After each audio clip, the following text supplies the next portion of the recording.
Welcome, ladies and gentlemen. Welcome. We're going to be live in the next 2 hours at prisonplanet.tv, simulcasting this Thursday, January 8th, 2009 edition. This attempt to awaken the world population to the overarching world psychological dictatorship that's run by the New World Order.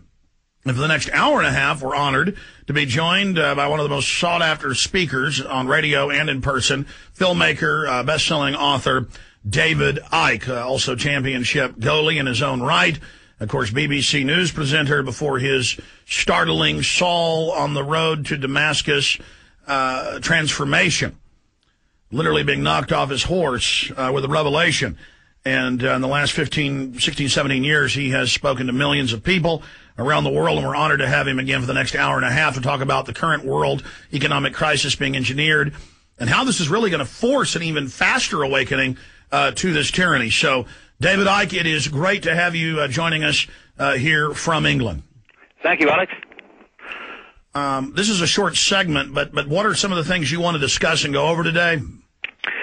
Well, certainly we talk about the financial situation because, for me, what we're looking at is a similar situation to when they have a controlled demolition of a building and the charges go off and you see the flashes. And then, extraordinarily, there's that split second when nothing seems to happen. And then the whole thing crashes. And for me, where we are in this economic engineered collapse is in that split second before the whole thing starts to collapse. And, when you think that within that split second, they have already thrown grotesque amounts of money at the banks. The interest rates in America are basically down to zero. They've just come down in England today to the lowest ever in the history of the Bank of England, 1.5%, and none of it is working. And therefore, when you've thrown all your bullets at the situation and they're not working, and we're not even into it yet to the level it's coming, then we've got a lot of challenges to face. But as you say, Alex, there's a word in Chinese, I think, that means both danger and opportunity, and this is a danger from the system as we perceive it now and through our lives, but it's a wonderful opportunity to change the system.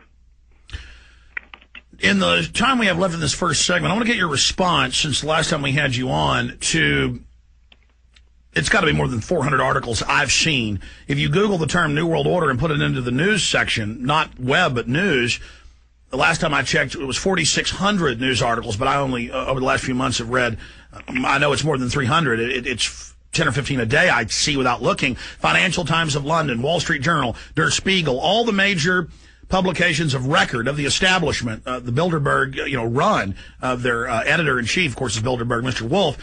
Times of London, Financial Times, saying, and now for world government. And they say, we set it up in secret. It's for your own good. We'll save you from the financial collapse when they engineered it. And they go on to say that we're going to pay carbon taxes on all our activities to them. So Kissinger came out this week and said we need to use this crisis for a new world order. I mean, they're really, like you said, emerging, and you've always said, and others have said, at the point of emerging, that is when you know they're finally going for broke, because now they can't cloak it anymore. They've got to come out in the open. No, there was always a time when what they were doing covertly had to break the surface because they want to change society and the image that they want to change society. So we have to eventually see it in our face, and that's what we're seeing. And of course, those of us like you and me and many others who've been warning about this for so long, it's unfolding in such a blatantly predictable way. This engineered collapse is there as a massive problem for which you offer the solution, and the solutions are the infrastructure we've been predicting all this time, including the World Central Bank. They've not used that term yet, but they will. They're talking about Actually, they have, David. Architecture. Actually, they have mentioned a new World Central Bank. You may have missed it. Stay there. David Icke will be back after this quick break to go over all of this. Please stay with us.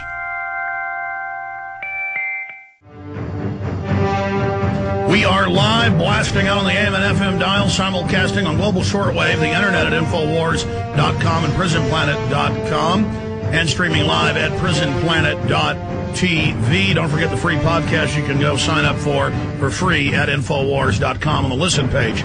Okay, David Icke, Continuing, for more than 15 years, you've talked about how the private financial banks would engineer a crisis and then out of that bring in their world government. They have said, as we were getting to before we went to break, at the G20 summit, a new world financial system with a world financial bank where you will pay your carbon credits directly to them. I remember seeing that in the Financial Times of London and other places. They are now moving us towards that. So it looks like their system's imploding and that, they're laying off all these financial workers. That's because they don't need the little bees to gather people's investments. They're now stealing the pension funds. We're now, the West is in negative savings. So they need to destroy the old system to build their new system. Problem, reaction, solution. Break that down for us, David Icke. Yeah, they're talking in Europe, people like Sarkozy and Gordon Brown, about a new global financial architecture, which is all, of course, all well speak for this centralized financial system that will dictate the whole of global finance from a central point. This is what they've been working towards, and it's important to stress that when people see the banking system collapsing, that they think it's bad for the bankers. Well, it's bad for the bankers who lose their jobs, like you say, the bees. But it's not bad for the people who own the system. And this is the point. The families that we're talking about own the system. So if they owned the National Football League, they couldn't care less if one team beats this team or that team beats another team, because they own the game. They can't lose. So when this bank goes down or that bank goes down or this bank's absorbed by this bank, it doesn't matter to them. What it means is there's just fewer names on the doors to deal with. That they own the game, and they're changing the game now to increase the amount of centralized global control that will, by definition, increase dramatically the amount of control over the global population, which is what money's about. Money's a vehicle for control, for suppressing potential, for suppressing choice, for forcing people into doing things they don't really want to do because they have to raise the money to pay the essential bills to the corporations that are owned by the same people that are screwing them financially. So we're reaching a point now where we've gone so far along this road, while people have been watching game shows and watching the soaps and the football, and now it's peeked its head into the public arena where it's in our face, and people are going, where did this come from? Well, it's come from decades and decades, indeed hundreds of years of manipulation to get us to this point. And it's a point of great challenge and great danger in terms of freedom, but it's also a point of great opportunity, because you can ignore something when crazy people like me are going, it's coming. And no, he's just mad, he believes in reptiles, he's mad and all this stuff. But when it's in your face and it's in your daily life, you can't look away anymore.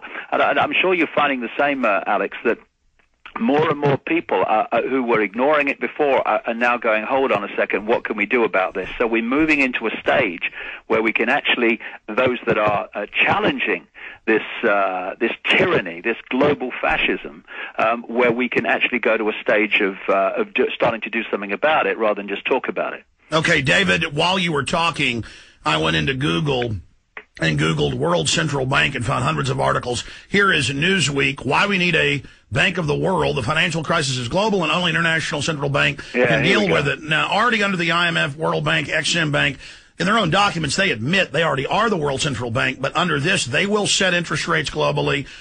They will selectively control nations. They will decide how much currency can be issued. You'll still all have your currencies of the world, in their own words.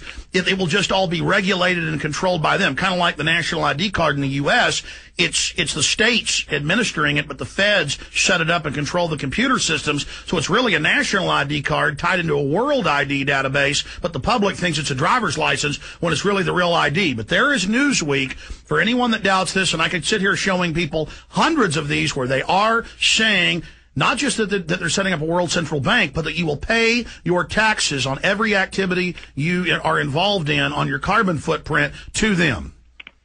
Yeah, and the idea is to eventually get rid of all currencies for a simple reason that at the moment, if you go into a store or you want to buy something anywhere and you give them electronic money and the computer says no to your credit card, then at least still just you have the opportunity to say, well, I'll pay cash then. But what they want to do eventually is take all cash out of circulation. So that computer, whoever programs it, decides if and what you purchase. That's the idea of the cashless society which we're hurtling towards, and that's the next phase. And that's they're looking at beyond where we are now. And that's already happening. You know, we never shop at Walmart here at this office, but I said, hurry up and get me a TiVo so I can record things off TV here at the new office. And the guys went to Walmart without asking me. I don't micromanage them.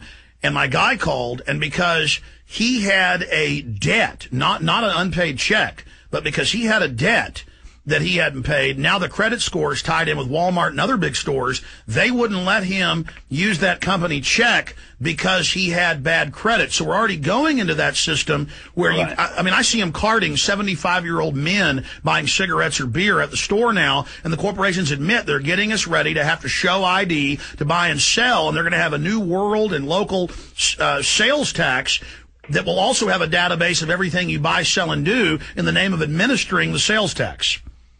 Yeah, and this is happening everywhere. I mean,